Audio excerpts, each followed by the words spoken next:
스태그플레이션이 생기면 좋은 데 없습니다. 스태그플레이션 상태에서 주식 투자를 할 때는 우리가 선택할 수 있는 대상은 필수재를 선택하는 수밖에 없어요. 상황이 안 좋다고 우리가 먹지 않을 수 없고 비싼 옷은 사 입지 않겠지만 저가의 상품의 옷을 안 입을 수 없고 자녀 교육에 대한 비용을 먼저 줄이지 않잖아요. 이런 부분들은 사회적으로 필수적인 활동이 됩니다. 이런 스태그플레이션 상태에서는 필수재에 대한 선호도가 올라가고요. 두 번째는 인플레이션이 발생했을 때나 이전에 또 하나의 제가 생각하는 성향은 한 10년 전과 지금을 비교했을 때 필수재라는 부분에 하나를 더 넣어줘야 될 것 같아요. 뭐냐 하면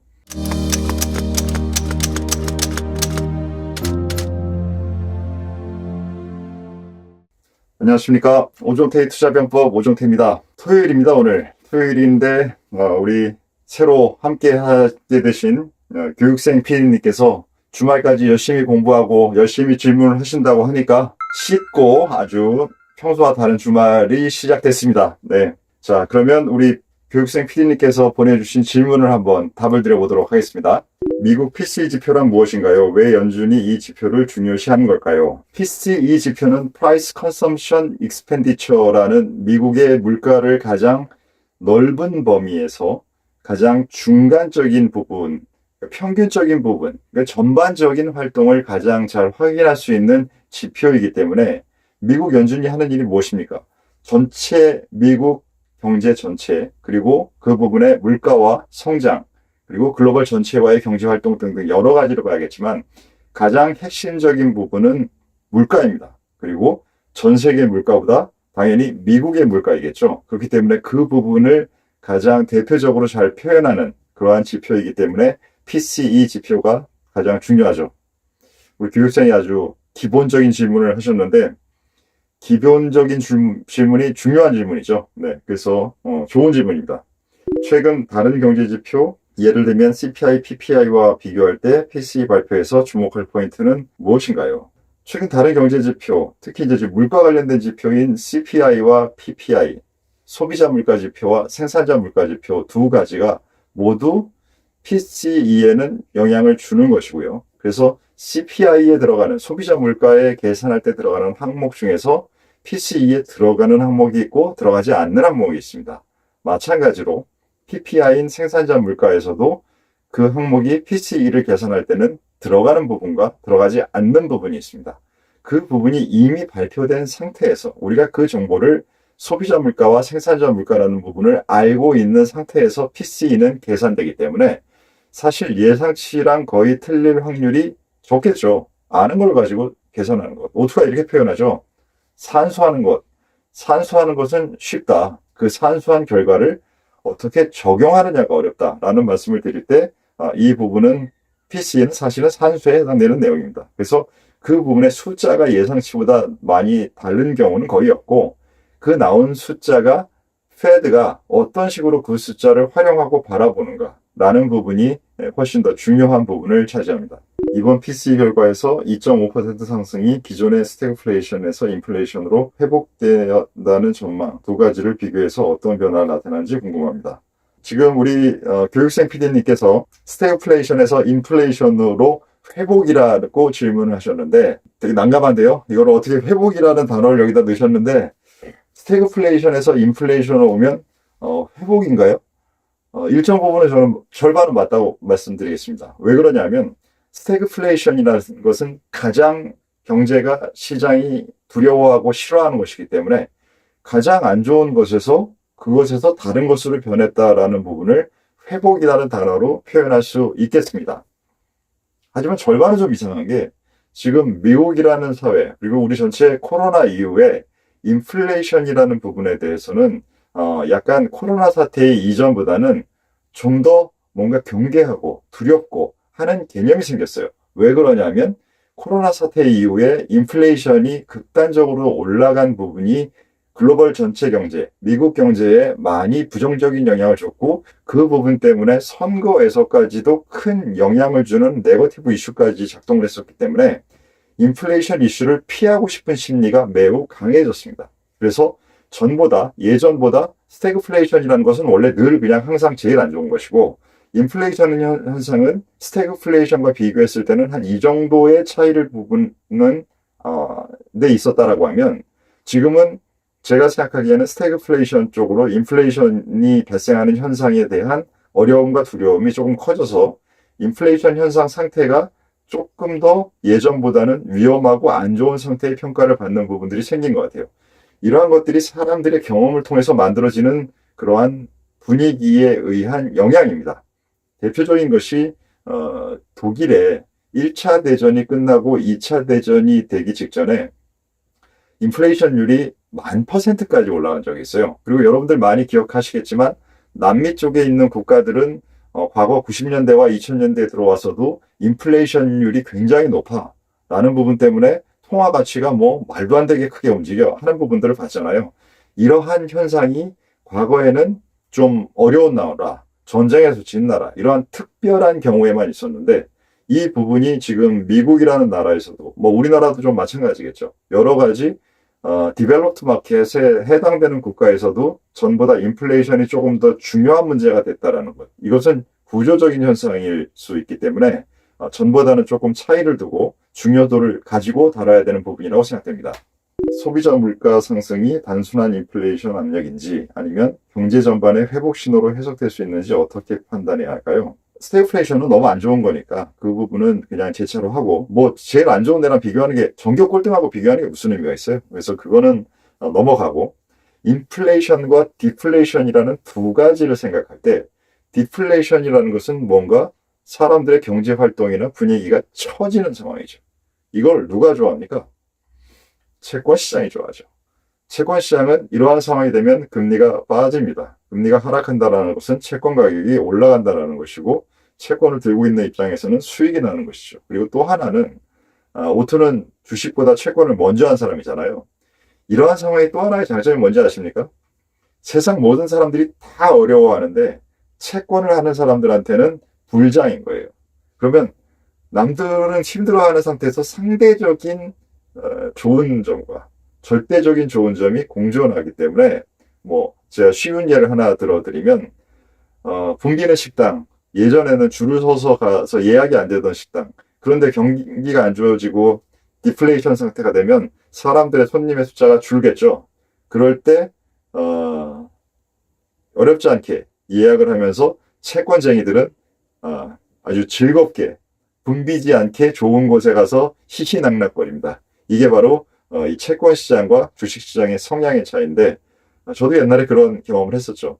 그래서 그런 부분들의 시장적인 차이가 큽니다. 하지만 이것은 그 일부 시장이 좋은 것이고 전체 경제라는 측면에서는 스태그플레이션과 디플레이션보다 인플레이션은 가격이 상승한다라는 것. 이 가격이 상승한 이유가 어쨌건 간에 가격이 상승한다라는 것은 억지로든 즐겁게든 활동성이 증가하는 상황이 되기 때문에 이 부분이 훨씬 더 경제적으로 봤을 때 좋은 부분들이 넓은 범위에서 발생한다는 측면에서 플러스 값의 상황이다라고 말할 수 있겠죠. 스태그플레이션, 인플레이션 회복 전망이 특정 산업군에 미칠 영향은 무엇이라고 생각하시나요? 스태그플레이션이 생기면 좋은 데 없습니다. 그러니까 결국은 이렇게 되면 스태그플레이션 상태에서 주식 투자를 할 때는 우리가 선택할 수 있는 대상은 필수재를 선택하는 수밖에 없어요. 상황이 안 좋다고 우리가 먹지 않을 수 없고 비싼 옷은 사 입지 않겠지만 저가의 상품의 옷을 안 입을 수 없고 그렇잖아요. 그리고 또 하나는 우리나라 같은 경우에는 교육을 자녀 교육에 대한 비용을 먼저 줄이지 않잖아요. 이런 부분들은 사회적으로 필수적인 활동이 됩니다. 개인적인 차원에서도. 그렇기 때문에 이런 스태그플레이션 상태에서는 필수재에 대한 선호도가 올라가고요.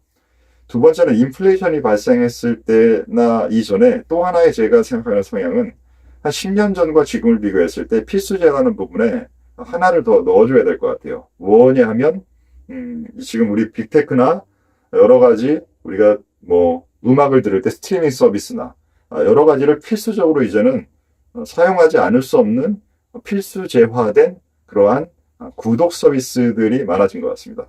오토도 지금 뭐 상황이 어렵다고 해서 제가 블룸버그 보던 걸 안 보지는 않을 거거든요. 그런 부분들이 과거에는 혹은 사람마다 차이가 있겠지만 그런 필수재의 구독 상품의 범위가 어느 정도까지는 포함돼야 되지 않을까. 그러면 그런 구독 서비스를 독점적으로 제공하는 회사들의 가치는 일정 부분의 필수제라는 성향을 갖고 있는 상태가 되지 않을까라는 생각을 해봐야 될 것 같습니다. 그리고 산업군별로 인플레이션이 된다라고 한다면 인플레이션 상황에서는 과거 같은 경우에는 원자재에 관련된 부분들의 회사에 대한 선호도가 높아졌어요. 그리고 인플레이션 상황에서는 전반적인 사회의 부도율이 떨어집니다. 왜냐하면 활동이 증가하기 때문에 이 활동이 증가하는 부분을 통해서 버틸 수 있는, 예전에는 손님도 안 오고 뭐 할지 모르겠어요 라는 부분들이, 그런 현상들이 어느 정도는 줄어들기 때문에 그래도 좀 더 버텨보자 이런 분위기가 됩니다. 왜냐? 가격이 오르고 있기 때문에.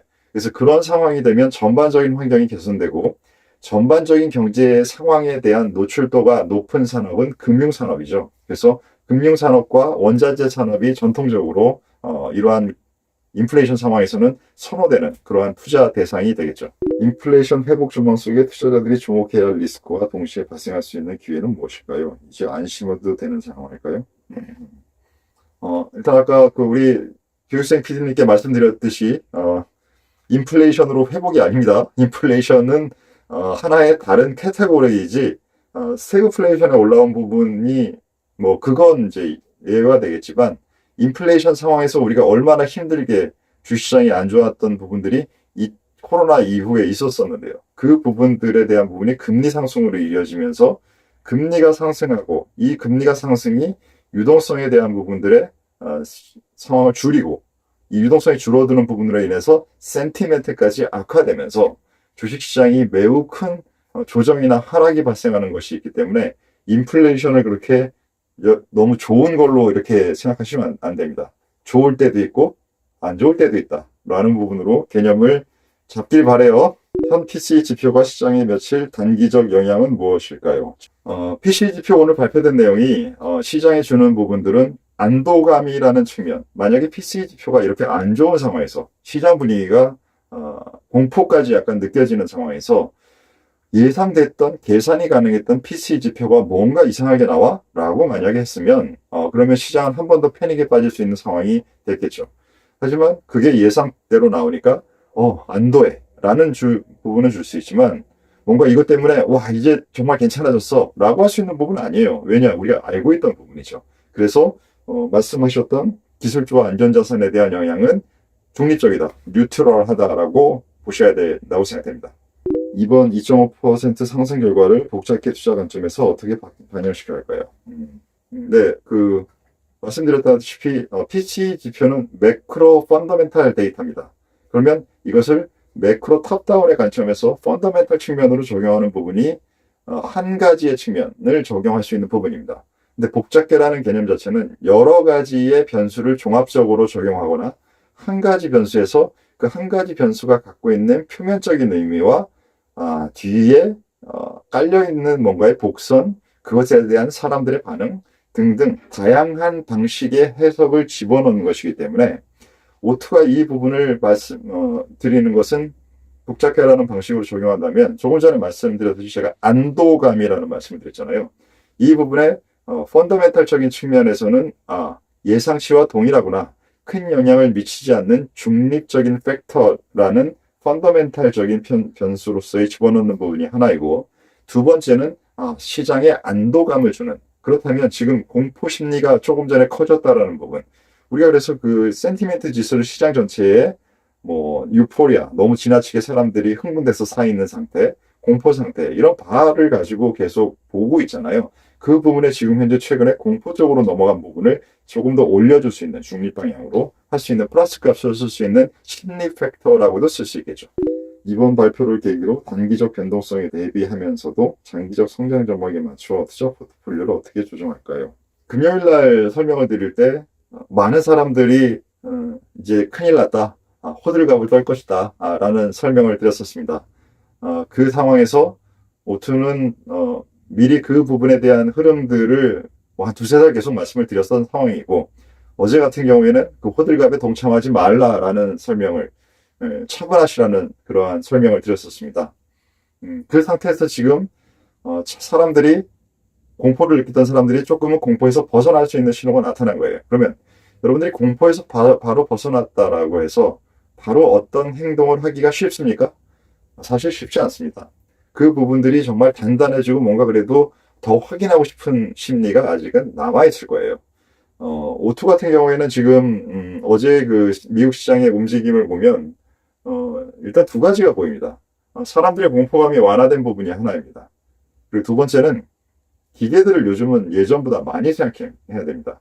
알고리즘 트레이딩이나 여러 가지 구조화된 상품에 의한 영향을 많이 봐야 되는데, 어제는 월 말이었단 말이죠. 우리도 미국 시장도. 월 말에 움직이는 월간 자금 이동들이 꽤 많은데, 특히 미국 시장의 어제 모습을 보니까 마지막에 상승을 많이 했더라고요. 시장 끝나기 전에. 이건 그 대부분의 기계들의 움직임의 확률이 매우 높습니다.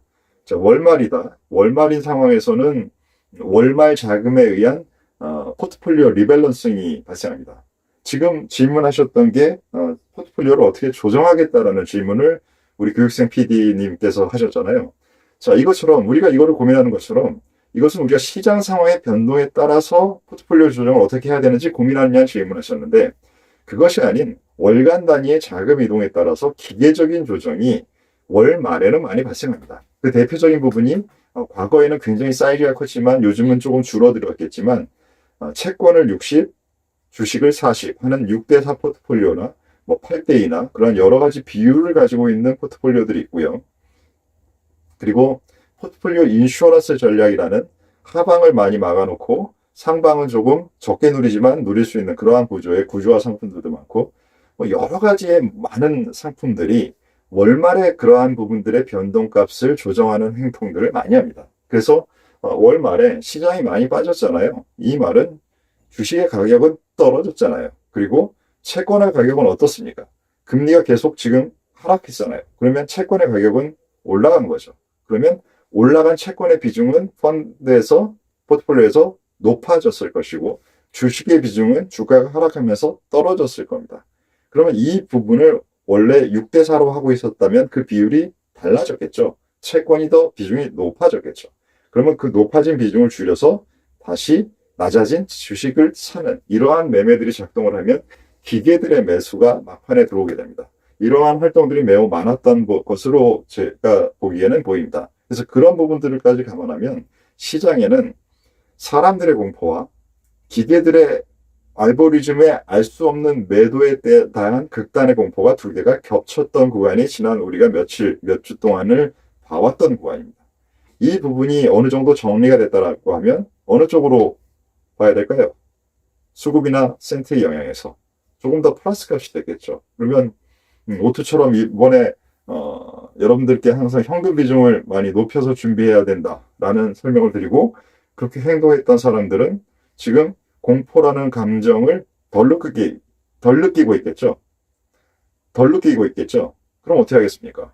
일정 부분의 현금 비중을 줄여서 그 부분을 기존에 있었던 포트폴리오 혹은 새로운 아이디어가 있었는데 시장 상황 때문에 안 하고 있었던 찾아놨던 잠재적인 투자 대상, 이 부분을 실제로 포트폴리오에 편입하는 행동을 하겠죠. 그런 부분들을 진행해야 된다고 생각이 돼서 금요일에 설명드릴 때는 이 하락에 동참하지 말라고 설명을 드렸고, 우리 시장이 월요일 날은 휴일이기 때문에 월요일 날 시장이 열리고 나면 물론 월요일 날 미국 장에 따라서 상황이 또 많이 왔다 갔다 거릴 거예요. 그래서 오늘 미리 판단하지 않겠습니다.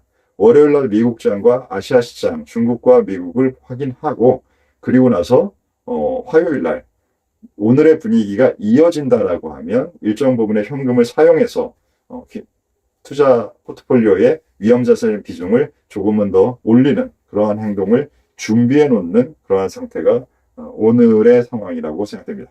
우리가 지금 투자에서 플레이어들을 생각할 때 사람들이 우리 흔히 이렇게 얘기하죠. 외국인. 우리 지금 금요일 날도 외국인 선물 1조 훨씬 넘게 팔았죠. 코스피도 1조 훨씬 넘게 팔았죠. 그래서 극단적으로 하루에 엄청난 매물이 쏟아진 날이었잖아요. 그러면서 시장이 3% 이상 빠졌습니다. 자, 그 부분들을 얘기할 때 우리가 그냥 습관적으로 외국인의 매도가 셌다라고 얘기합니다. 근데 그렇게 되면 이게 사람들한테 언어에서는 오해를 발생시켜요. 제가 생각하기에 금요일 날 외국인이라고 잡히는 그 통계 계정의 매도는 8, 90%가 좀 거의 90% 외국인 기계였을 거라고 생각합니다.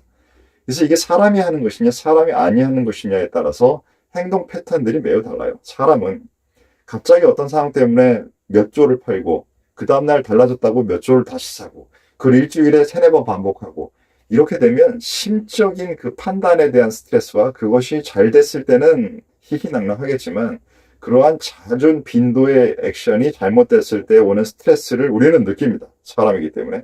하지만 기계는 느낍니까? 기계는 그 부분을 느끼지 않기 때문에 인간은 뭔가의 심리가 축소되면서 매매의 빈도가 줄어들고 있을 때 기계는 그런 게 없기 때문에 동일하게 매매를 하면 인간은 줄어들고 기계는 동일하게 한다. 그러면 기계가 시장에서 차지하는 비중이 높아지겠죠. 그러한 현상들이 시장에서는 우리가 금요일 날도 있었고 어제 미국 시장의 종가의 상승에서도 있었고 앞으로도 계속됩니다. 이 부분이 오투가 여러분께 반복적으로 말씀드리는 주식시장이 옵션화됐다. 예전에는 이렇게 상승하고 이렇게 빠지는 그러한 곡선들이 지금은 상승할 때도 이런 식으로 상승하고 빠질 때도 이런 식으로 빠진다. 라는 부분을 설명드렸던 구조적인 차이를 이번 계기를 통해서도 여러분들이 조금 더 인지할 수 있는 그러한 계기가 되기를 바라겠습니다. 네, 오늘은 토요일에 아주 오트 채널 이후에 처음이죠. 네. 젊은 분들 열정을 따라가기는 오트가 조금 힘에 버거운 면도 있지만, 네. 열심히 하는 만큼 우리 전우님들께도 더 도움이 될 거라고 생각하고 같이 보조를 잘 맞춰가도록 하겠습니다. 좋은 주말과 좋은 연휴 되십시오. 오늘의 전략회의는 여기서 마치겠습니다. 감사합니다.